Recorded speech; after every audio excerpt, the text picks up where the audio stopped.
Nicolas, l'impôt sera prélevé à la source à compter de janvier 2018. Ce sont les employeurs qui vont collecter chaque mois sur la fiche de paie. D'où cette question, quelle sera la protection de la vie privée? Et bon, on comprend, l'employeur va savoir si je paye beaucoup d'impôts au niveau du foyer, et si c'est le cas, même si je suis mal payé, il ne va pas m'augmenter. Alors il y a deux pistes. Le plan A consisterait à ce que l'employeur reçoive un taux synthétique, une sorte de moyenne que lui envoie Bercy, le fisc. Visiblement, moyenne suffisamment floue pour que ça ne permette pas de déceler totalement la réalité des revenus de l'ensemble du foyer. Sinon, la deuxième piste, également en réflexion, c'est qu'il y a un taux individuel. L'employeur reçoit un taux pour le salarié et il ne sait rien de l'autre. Donc là, la confidentialité est totale. Très facile à dire, assez complexe à mettre en place, évidemment. Autre grande question, l'année de transition va faire que l'on sera exonéré d'impôts en 2017. Et Michel Sapin, les revenus de l'année 2017 ne seront pas imposés. Voilà ce qu'il a dit précisément. En 2017, je paye les impôts sur l'année 2016. Et en janvier 2018, je paye les impôts sur mes revenus du mois de janvier 2018. Alors c'est ce qu'on appelle l'année blanche.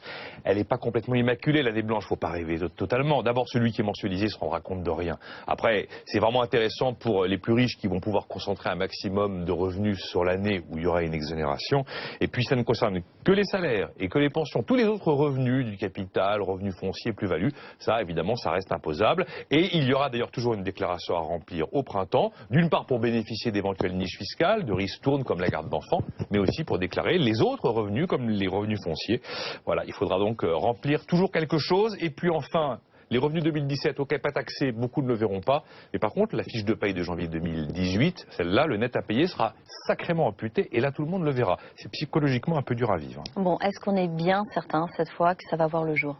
Effectivement, François Hollande promet pour 2018, mais entre-temps, il y a une petite présidentielle quand même. Alors, on est généralement un nouveau président défait ce que le précédent a fait. Ça peut être un calcul politique. Je vous ai promis de gagner 1 an d'impôt, mais pour ça, il faut voter pour moi. Et effectivement, ça peut être un aspect du sujet. Au-delà de la politique, quel impact économique, Nicolas? D'abord, on devrait pouvoir économiser du personnel aux impôts, à la Direction Générale des Impôts, puisque l'entreprise sera un peu plus collectrice d'impôts. Et puis, l'année blanche, par le passé, notamment en Islande en 1988, ça a fait un boom d'activité. Voilà, il y a eu cette année blanche, il y a eu ce cadeau fiscal, et l'année suivante, en 88, il y a eu 4% de croissance du PIB islandais. Bon, on n'est pas islandais non plus.